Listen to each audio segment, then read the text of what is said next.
Hello दोस्तों, स्वागत है आपका अपने यूट्यूब चैनल ISPCS अकेडमी में।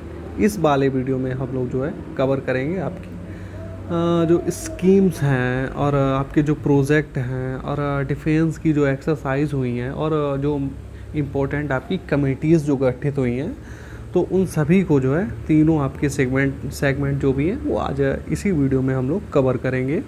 तो चलिए स्टार्ट करते हैं। हमारा पहला जो सेगमेंट है वो स्कीम्स और प्रोजेक्ट को लेकर है, तो स्टार्ट करते हैं। तो हमारी जो पहली स्कीम है वो है स्टैंड अप इंडिया योजना। स्टैंड अप इंडिया योजना की बात करें तो अभी हाल ही में क्या हुआ है कि तो इसने अभी 7 ईयर्स जो है अपने पूरे किए हैं, इसलिए ये जो है चर्चा में आ गई है। और यहाँ पे आपको बेसिकली ये याद रखना है कि ये किससे संबंधित है।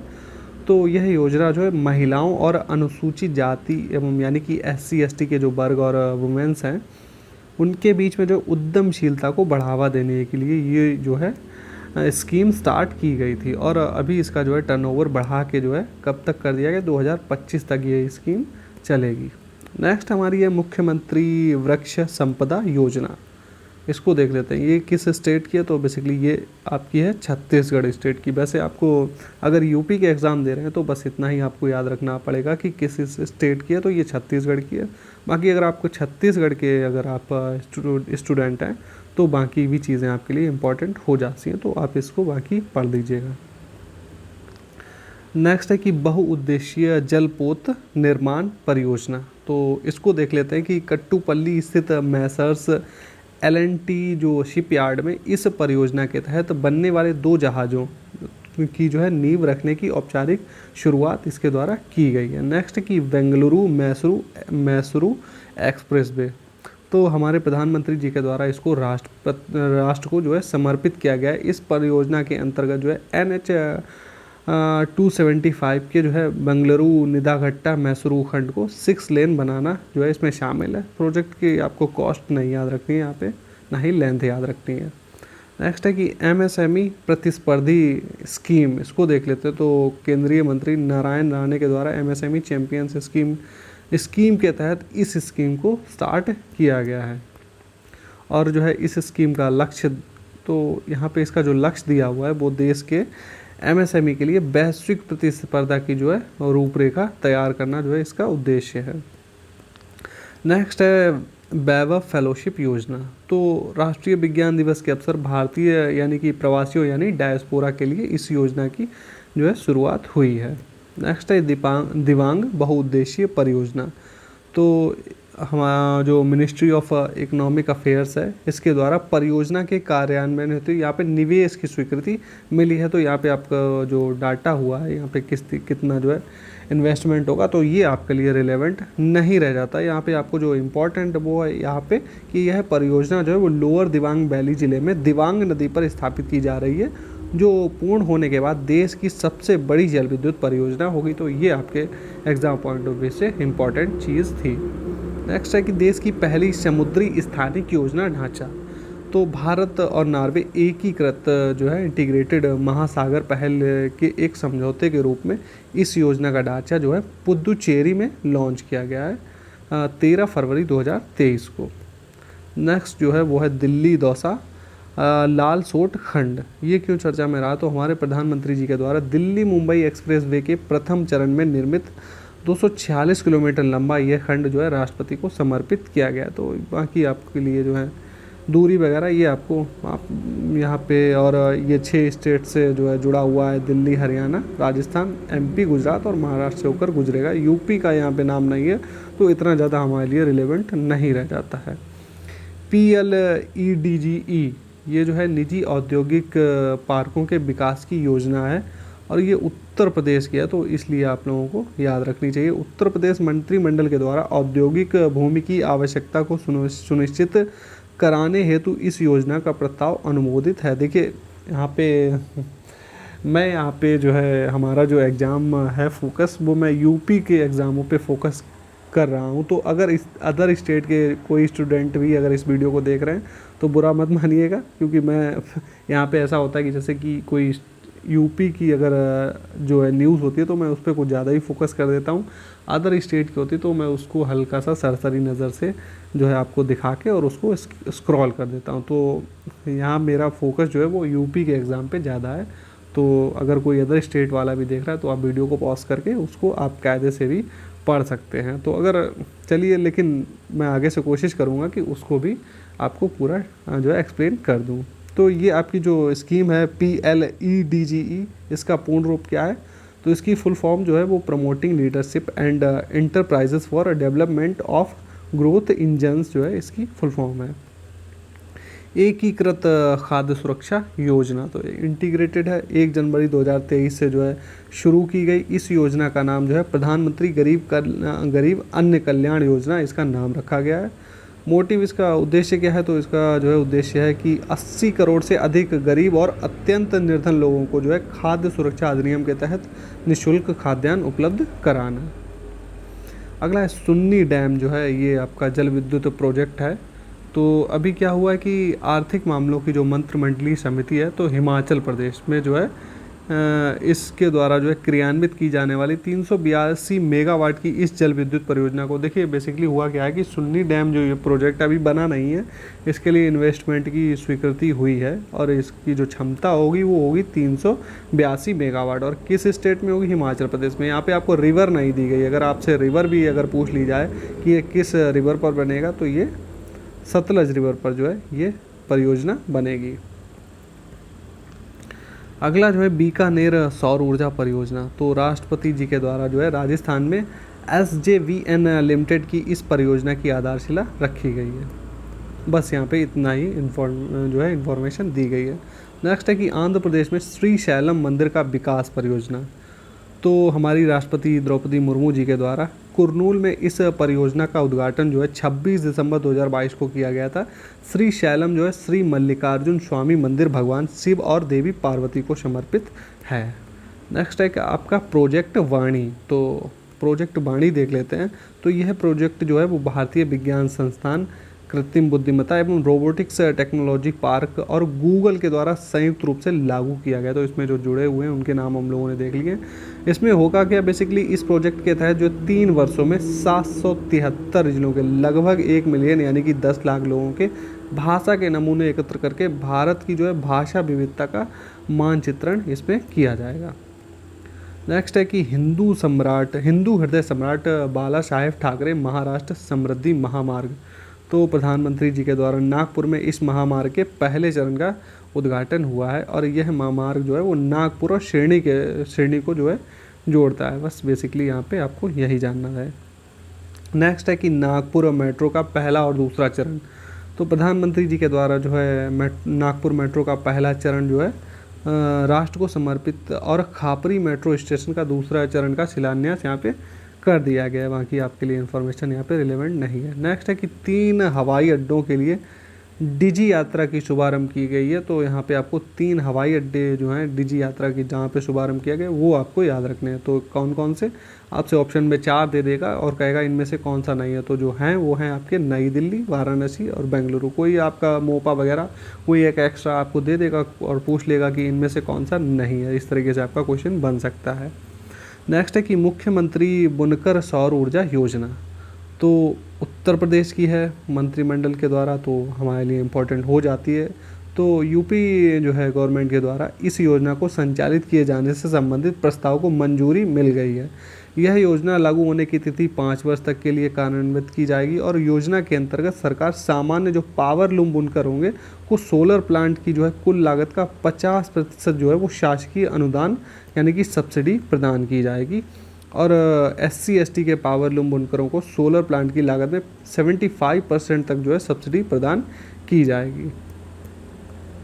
नेक्स्ट है कि राष्ट्रीय जैव ऊर्जा कार्यक्रम, तो केंद्रीय नवीन एवं नवीकरणीय ऊर्जा मंत्रालय के द्वारा अधिसूचित 2 नवंबर 2022 को इस कार्यक्रम की जो अवधि होगी वो वित्त वर्ष 2021-22 से 2025-26 तक की है। नेक्स्ट है केंद्रीय बैंक डिजिटल मुद्रा थोक का जो है प्रायोगिक परिचालन, इसको देख लेते तो RBI द्वारा शुरू किया गया है 1 नवंबर 2022 को सरकारी प्रतिभूतियों में द्वितीयक बाजार लेन देन का निपटान जो है डिजिटल रुपया का जो है उपयोग करके किया जाएगा इसमें। मिशन लाइफ ये किससे संबंधित है? पर्यावरण के लिए जीवन शैली से संबंधित। तो प्रधानमंत्री जी के द्वारा गुजरात के केवड़िया में एकता नगर में स्थित स्टैच्यू ऑफ यूनिटी जो है सरदार वल्लभ भाई पटेल की जो स्टैचू है, संयुक्त राष्ट्र महासचिव एंटोनियो गुतेरस की उपस्थिति में यह मिशन लॉन्च किया गया है, मिशन लाइफ। और यह मिशन क्या है? तो पर्यावरण सुरक्षा एवं संरक्षण से संबंधित है। तो आपसे पूछा जा सकता है कि मिशन लाइफ जो है वो किससे संबंधित है? तो ये पर्यावरण सुरक्षा एवं संरक्षण से संबंधित है।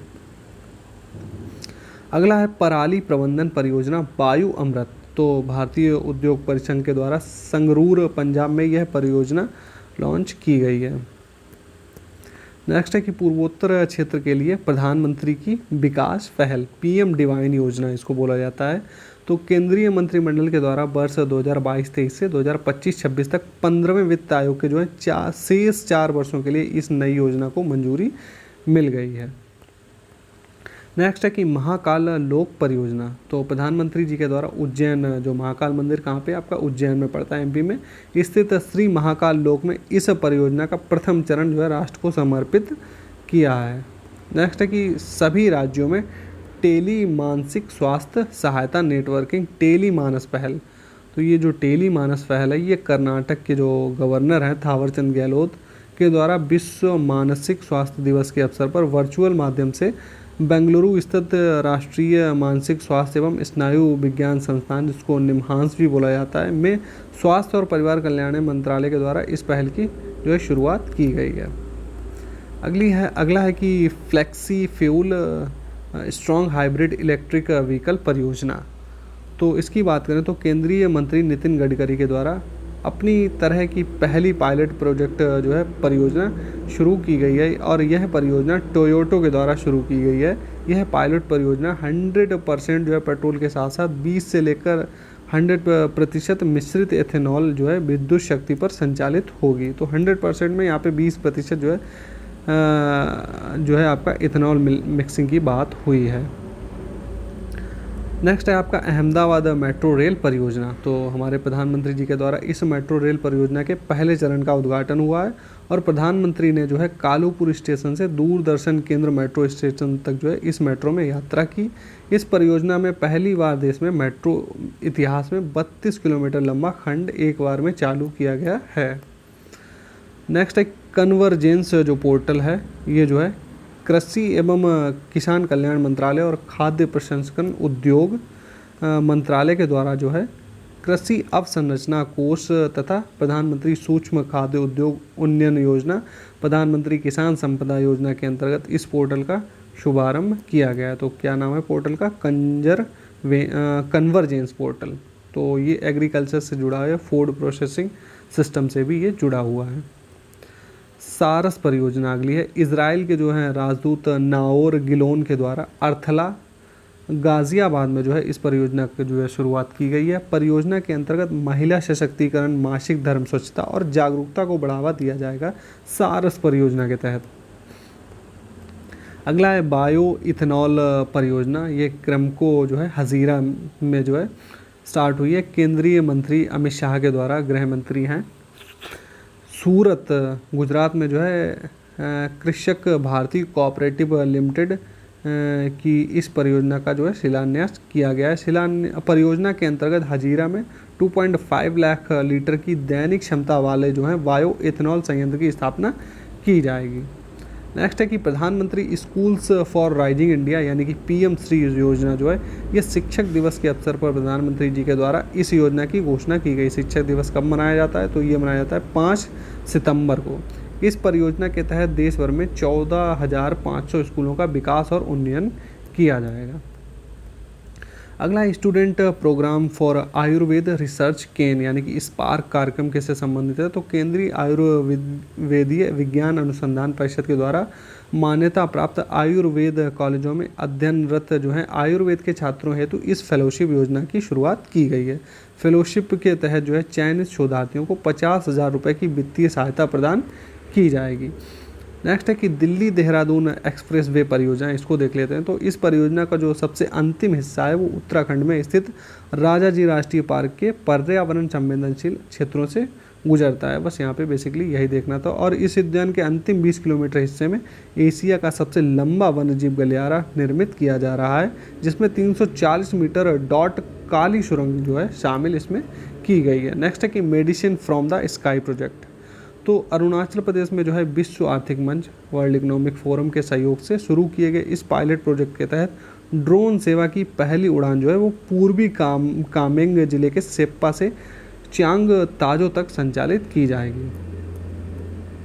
नेक्स्ट है प्रधानमंत्री आदर्श ग्राम योजना। तो जनजातीय कार्य मंत्रालय के द्वारा जनजातीय लोगों के एकीकृत सामाजिक एवं आर्थिक विकास का लक्ष्य हासिल करने हेतु यह योजना स्टार्ट की गई है।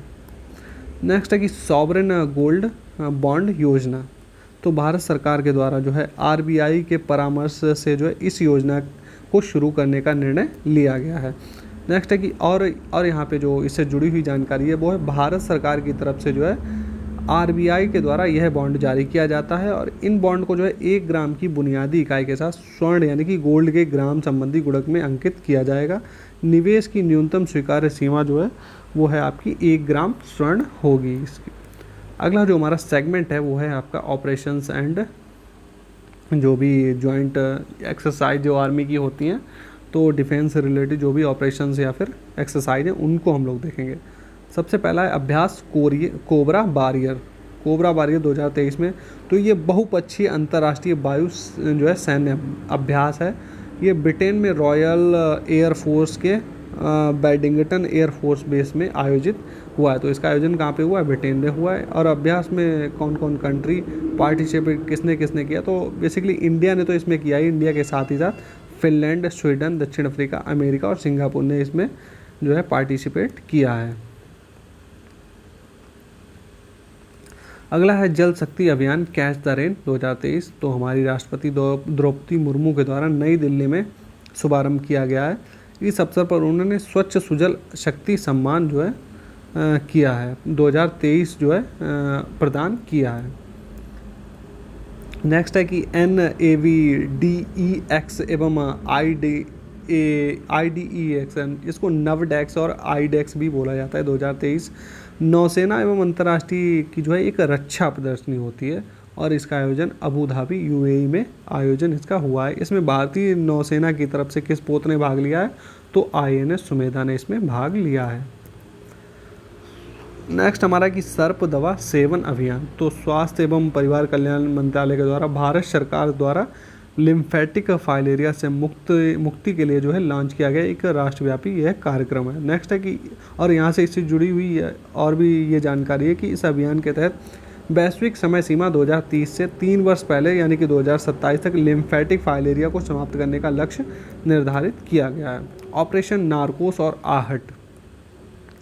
तो RPF के द्वारा क्रमशः नशीली दवाओं एवं तस्करी और मानव तस्करी को रोकने हेतु यह जो है 1 माह तक चलाया गया राष्ट्रव्यापी अभियान है। तो अगर नार्कोस की बात करें तो यह है आपका नशीली दवाओं से और आहट है आपका मानव तस्करी से। G20 साइबर सुरक्षा अभ्यास और ड्रिल। तो ये जो है Indian computer emergency response team के द्वारा नई दिल्ली में हाइब्रिड यानी वर्चुअल मोड में इसका आयोजन हुआ था। अभ्यास साइक्लोन फर्स्ट की अगर बात करें तो इंडिया और इजिप्ट की जो है सेनाओं के बीच में पहला संयुक्त प्रशिक्षण अभ्यास हुआ और इसका वेन्यू जो है याद रखिएगा जैसलमेर राजस्थान में इसका आयोजन हुआ है। नेक्स्ट है कि अभ्यास संगम 2022 भारतीय नौसेना मार्कोस और US नेवी सील के बीच में संयुक्त नौसैन्य विशेष बल अभ्यास का ये 5वां संस्करण था और इसका वेन्यू था गोवा में जो है संपन्न हुआ है। अभ्यास समन्वय 2022 भारतीय वायुसेना के द्वारा आयोजित एक वार्षिक संयुक्त मानवीय सहायता और आपदा राहत अभ्यास है। वायुसेना स्टेशन आगरा में जो है ये संपन्न हुआ है। सी विजिल को हम लोग देख लेते हैं। तो देश के जो है सबसे बड़े राष्ट्रव्यापी तटीय रक्षा अभ्यास का जो है 3रा संस्करण आयोजित हुआ है। गरुण 7 जो देख लें 7th जो गरुण हुआ है एक्सरसाइज, तो ये किसके बीच में होता है? भारत और फ्रांस के बीच में होता है गरुण, और वायु सेनाओं के बीच में ये संयुक्त द्विपक्षीय अभ्यास का 7वां संस्करण था वेन्यू इसका देख लेते हैं तो जोधपुर वायु सेना स्टेशन राजस्थान में ये आयोजित हुआ था 26 अक्टूबर से 12 नवंबर 2022 के मध्य में। अभ्यास प्रस्थान तो एक तटीय सुरक्षा अभ्यास पूर्वी नौसेना कमान के मुख्यालय के तत्वावधान में कृष्णा गोदावरी बेसिन अपतटीय विकास क्षेत्र में इसका आयोजन हुआ है। पावर एक्स की बात कर लें तो एक साइबर अपराध सुरक्षा अभ्यास है Indian computer emergency response team के द्वारा जो है computer security incident response team in power sector के सहयोग से नई दिल्ली में इसका आयोजन हुआ है। और इसका थीम देख लेते हैं तो इसमें थीम भी दिया हुआ है कि डिफेंडिंग साइबर इंड्यूस्ड डिस्ट्रप्शन जो है in IT and OT infrastructure. Next है कि ऑपरेशन गरुड़ तो सीबीआई के द्वारा अवैध मादक पदार्थों की तस्करी के नेटवर्क के विरुद्ध एक देशव्यापी अभियान है ऑपरेशन गरुड़। ऑपरेशन मेघ चक्र तो बाल यौन शोषण सामग्री के प्रसार और उसे साझा करने के विरुद्ध एक अखिल भारतीय अभियान सीबीआई के द्वारा ये इसका आयोजन हुआ है। नेक्स्ट है कि ऑपरेशन सेवा और डिग्निटी, नन्हे फरिश्ते, मिशन जीवन रक्षा और ऑपरेशन मातृ शक्ति, इनको देख लेते हैं ये किससे जुड़े हुए हैं। तो आरपीएफ के द्वारा जो है ये सभी जो है ऑपरेशन जो है वो आरपीएफ के द्वारा कंडक्ट किए गए हैं। तो ऑपरेशन सेवा की अगर बात करें तो इसके तहत बुजुर्ग नागरिकों, महिलाओं, दिव्यांगों की यात्रा सुरक्षित और आरामदेह बनाने के लिए सहायता की जाएगी। डिग्निटी में क्या होगा तो इसके तहत निस्वार्थ भाव से समय पर कार्रवाई की जाएगी। ऑपरेशन नन्हे फरिश्ते के तहत जो है गुमशुदा, भाग जाने वाले, विभिन्न कारणों से अपने परिवार से जो बच्चे बिछुड़ गए हैं उनकी पहचान करना और उनका बचाव करना जो इसमें शामिल होगा। ऑपरेशन मातृशक्ति के तहत क्या होगा कि महिला आरपीएफ कर्मियों के द्वारा ट्रेन में यात्रा करने के दौरान अगर प्रसव पीड़ा का सामना करने वाली जो है गर्भवती महिलाओं की मदद करने से संबंधित है मातृशक्ति। युद्ध अभ्यास जो देख लेते हैं एक्सरसाइज, तो युद्ध अभ्यास किसके किसके बीच में होता है, भारत और यूएसए के बीच में, और ये 18वां संस्करण था। औली उत्तराखंड में इसका आयोजन हुआ था अक्टूबर 2022 में। साइबर सुरक्षा अभ्यास सिनर्जी को देख लेते हैं तो 13 देशों के लिए अंतर्राष्ट्रीय रैंसमवेयर जो है विरोधी पहल रिजिलियंस वर्किंग ग्रुप के हिस्से के रूप में आयोजित हुआ है। और इसका अभ्यास क्या है, यानी कि थीम रैंसमवेयर हमलों से निपटने के लिए सुदृढ़ नेटवर्क बनाना इसकी थीम थी। युद्ध अभ्यास जो है उदार शक्ति, तो उदार शक्ति को देखते हैं कि भारत एवं मलेशिया के बीच द्विपक्षीय युद्धाभ्यास मलेशिया में आयोजित हुआ है अगस्त 2022 में। अभ्यास वज्र प्रहार को अगर हम देखें तो भारत अमेरिका संयुक्त विशेष सैन्य बलों के युद्ध अभ्यास का 13वां संस्करण जो है बकलोह हिमाचल प्रदेश में आयोजित हुआ है। अगला है कि समुद्री साझेदारी सैन्य अभ्यास 2022, तो भारत और फ्रांस की नौसेनाओं के बीच में उत्तरी अटलांटिक महासागर में इसका आयोजन हुआ है। नेक्स्ट है कि पर्यावरण के लिए जीवन शैली यानी कि लाइफ जो है अभियान इसको बोला जाता है। तो प्रधानमंत्री जी के द्वारा वर्चुअली इस वैश्विक पहल का जो है शुभारंभ हुआ है। और इसमें क्या जुड़ा है कि इसके शुभारंभ से जो है वो पर्यावरण के प्रति जो है जागरूकता, जीवन शैली को अपनाने के लिए विचारों को आमंत्रित करने के प्रक्रम में जो है life global call for papers की भी शुरुआत हुई है। अगला हमारा सेगमेंट है आयोग एंड कमेटीज़ जो हैं किस किस के लिए जो है इम्पोर्टेंट कौन सी है, इसको हम लोग देख लेते हैं। बहुपक्षीय विकास बैंकों को मजबूती देने के लिए G20 विशेषज्ञ समूह की जो है समिति, तो भारत की G20 अध्यक्षता के तत्वावधान में इसको गठित किया गया। इसका उद्देश्य क्या है, एक उन्नत MDV इको प्रणाली का रोड मैप तैयार करना। और इससे जुड़ी हुई जो जानकारी है कि हार्वर्ड विश्वविद्यालय के एमिराइट्स अध्यक्ष प्रोफेसर लॉरेंस समर्स तथा आर्थिक विकास संस्थान के अध्यक्ष एवं भारत के 15वें वित्त आयोग के पूर्व अध्यक्ष NK सिंह जो हैं इस समूह के सह संयोजक हैं। नेक्स्ट है कि राष्ट्रीय पेंशन प्रणाली में जो है सुधार हेतु एक कमेटी गठित हुई है, तो जो है सेंट्रल गवर्नमेंट के द्वारा गठित हुई है। और वित्त सचिव TV सोमनाथ जो है इसके हेड जो है अपॉइंट किए गए हैं। नेक्स्ट है कि तुअर दाल के जो है भंडार की ताज़ा स्थिति की निगरानी हेतु एक कमेटी गठित हुई है। तो उपभोक्ता कार्य एवं सार्वजनिक वितरण मंत्रालय भारत सरकार के द्वारा ये गठित हुई है। निधि खरे अपर सचिव उपभोक्ता कार्य खाद्य एवं सार्वजनिक वितरण मंत्रालय जो है इसकी अध्यक्षता करेंगी निधि खरे। अगला है भारतीय नवाचार को जो है गिफ्ट IFSC में जो है स्थानांतरित करना विषय पर एक विशेषज्ञ समिति के लिए जो है इसका गठन हुआ है। तो अंतर्राष्ट्रीय वित्तीय सेवा प्राधिकरण द्वारा इसका गठन हुआ है। RBI के पूर्व कार्यकारी जो निदेशक हैं जी पद्मनाभन जो है इस कमेटी को हेड करेंगे। नेक्स्ट है कि अडानी हिंडनबर्ग मामले की जो अभी मुद्दा चल रहा था, अडानी एवं हिंडनबर्ग की जो रिपोर्ट आई थी, तो उस मामले की जांच करने के लिए एक कमेटी गठित हुई है 6 सदस्यीय, और उच्चतम न्यायालय के द्वारा ये कमेटी गठित की गई है। और इसको हेड कौन करेंगे, तो इसको हेड करेंगे पूर्व न्यायाधीश न्यायमूर्ति अभय एम सप्रे जो है इसको जो है इस मामले को देखेंगे। नेक्स्ट है कि 22वें विधि आयोग के कार्यकाल को बढ़ाने की मंजूरी मिल गई है। तो केंद्रीय मंत्रिमंडल के द्वारा आयोग के कार्यकाल को बढ़ाने की मंजूरी जो है मिली है। इसके कार्यकाल को 31 अगस्त 2024 तक बढ़ाया गया है, और वर्तमान में इस आयोग के जो है अध्यक्ष न्यायमूर्ति ऋतुराज अवस्थी हैं। नेक्स्ट है कि रोरो और रो पैक्स फेरी सेवाओं के लिए उच्च स्तरीय समिति अभी बनी है। तो पत्तन पोत परिवहन और जल मार्ग मंत्रालय भारत सरकार के द्वारा इसका गठन किया गया है। दीनदयाल पोर्ट अथॉरिटी के अध्यक्ष SK मेहता जो हैं इस समिति के अध्यक्ष बनाए गए हैं। नेक्स्ट है कि लद्दाख की जो है विशिष्ट संस्कृति, भाषा और रोजगार के संरक्षण हेतु एक कमेटी बनी है।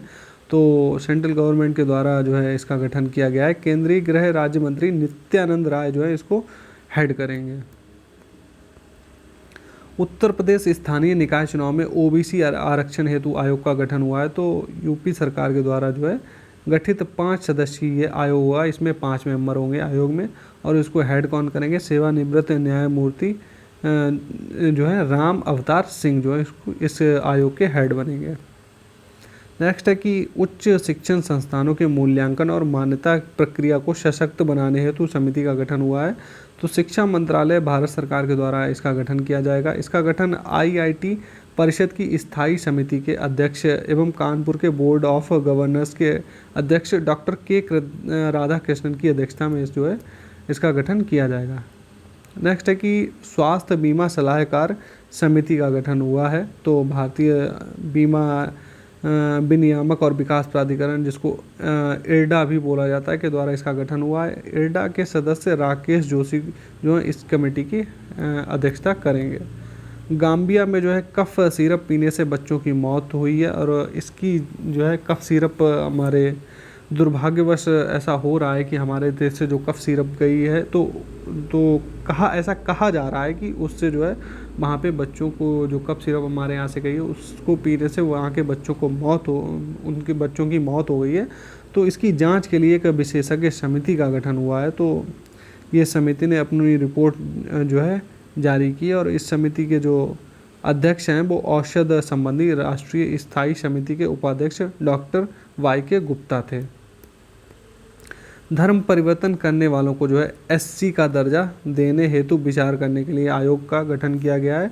तो केंद्रीय सामाजिक न्याय और अधिकारिता मंत्रालय भारत सरकार के द्वारा इसका गठन हुआ है।